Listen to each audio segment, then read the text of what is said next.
നമസ്കാരം, കൊട്ടാരക്കര മീഡിയയിലേക്ക് സ്വാഗതം.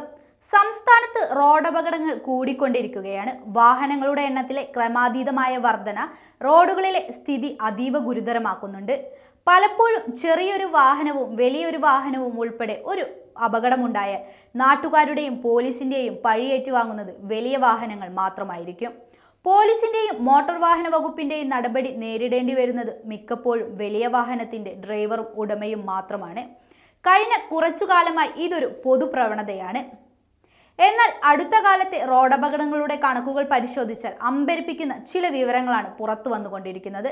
2022 സംസ്ഥാനത്ത് 43,910 റോഡപകടങ്ങളാണ് ഉണ്ടായതെന്നാണ് കണക്കുകൾ. ഇവയിൽ 4,317 പേർക്ക് ജീവൻ നഷ്ടമായി. ഇതിൽ 13,334 എണ്ണം മോട്ടോർ സൈക്കിൾ അപകടങ്ങളായിരുന്നു. ഇങ്ങനെ മോട്ടോർ സൈക്കിൾ കാരണം ജീവൻ പൊലിഞ്ഞത് 1,288 പേർക്കാണ്. ഇതുകൂടാതെ 4,422 സ്കൂട്ടർ അപകടങ്ങളും ഉണ്ടായി. ഇതിൽ പൊലിഞ്ഞത് 377 മനുഷ്യജീവനുകളാണ്. 2022 സംസ്ഥാനത്ത് 12,681 കാർ അപകടങ്ങൾ നടന്നു.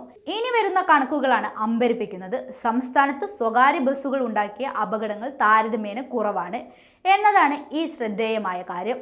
1902 ബസ് അപകടങ്ങളാണ് റിപ്പോർട്ട് ചെയ്യപ്പെട്ടത്. 1,714 ലോറി അപകടങ്ങളും സംഭവിച്ചു. എന്നാൽ ആദ്യം പറഞ്ഞതുപോലെ വലിയ വാഹനങ്ങൾ മാത്രമാണ് പലപ്പോഴും പ്രതിസ്ഥാനത്ത് വരിക.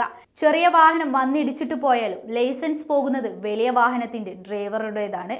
ഇത്തരം ചില അപകട സംഭവങ്ങളുടെ വീഡിയോ സോഷ്യൽ മീഡിയയിൽ വൈറലുമാണ്. അപകടത്തെ തുടർന്ന് ബസ്സിൽ നിന്നിറങ്ങിയ ഡ്രൈവർ ട്രെയിൻ തട്ടി മരിച്ച സംഭവവും അടുത്തിടെയാണ് നടന്നത്. വലിയ വാഹന ഡ്രൈവർമാരുടെ ഭാഗത്തു നിന്നും വ്യാപകമായി ഉയർന്നു വരുന്ന ഇത്തരം പരാതികളുടെ അടിസ്ഥാനത്തിൽ നിർണായകമായൊരു തീരുമാനമെടുക്കാൻ ഒരുങ്ങുകയാണ് മോട്ടോർ വാഹന വകുപ്പ് എന്നാണ് പുതിയ റിപ്പോർട്ടുകൾ. ഡ്രൈവിംഗ് ലൈസൻസ് സസ്പെൻഡ് ചെയ്യുന്നത് പോലുള്ള നടപടികൾക്ക് പുതിയ മാർഗരേഖ ഉണ്ടാക്കാനുള്ള നീക്കത്തിലാണ് മോട്ടോർ വാഹന വകുപ്പ് എന്നാണ് റിപ്പോർട്ടുകൾ. നിലവിൽ പോലീസ് നൽകുന്ന FIR കണക്കിലെടുത്താണ് ലൈസൻസ് സസ്പെൻഡ് ചെയ്യുന്നത്. എന്നാൽ ഈ FIR മാത്രം ഇക്കാര്യത്തിൽ മാനദണ്ഡമാക്കിയാൽ പോരാ എന്നാണ് മോട്ടോർ വാഹന വകുപ്പിന്റെ പുതിയ തീരുമാനം. അപകടങ്ങളും മറ്റും ഉണ്ടാകുമ്പോൾ വകുപ്പ് സ്വന്തം നിലയ്ക്ക് അന്വേഷണം നടത്തി കാര്യങ്ങൾ നേരിട്ട് ഉറപ്പാക്കിയിട്ട് ഇനി തുടർ നടപടികളിലേക്ക് കടക്കൂ എന്നാണ് പുതിയ റിപ്പോർട്ടുകൾ. ഇതിനായി പുതിയ മാർഗരേഖ പുറത്തിറക്കുമെന്നും റിപ്പോർട്ടുകൾ പറയുന്നു. അതേസമയം സ്വകാര്യ ബസ്സുകളിലെ യാത്രക്കാരുടെ സുരക്ഷ, യാത്രാ സൗകര്യം മെച്ചപ്പെടുത്തൽ എന്നിവ ലക്ഷ്യമിട്ട് മോട്ടോർ വാഹന വകുപ്പ് നടത്തുന്ന ബോധവൽക്കരണ പരിപാടിക്കും സംസ്ഥാനത്ത് തുടക്കമായി. യാത്രക്കാരോടുള്ള മാന്യമായ പെരുമാറ്റം, സ്ത്രീകളുടെ സുരക്ഷ, വിദ്യാർത്ഥികളുടെ യാത്രാ സൗജന്യം, അമിതവേഗം, റോഡ് നിയമങ്ങൾ പാലിക്കുക തുടങ്ങിയ കാര്യങ്ങൾ ഉറപ്പാക്കാനായിട്ടാണ് പരിപാടി.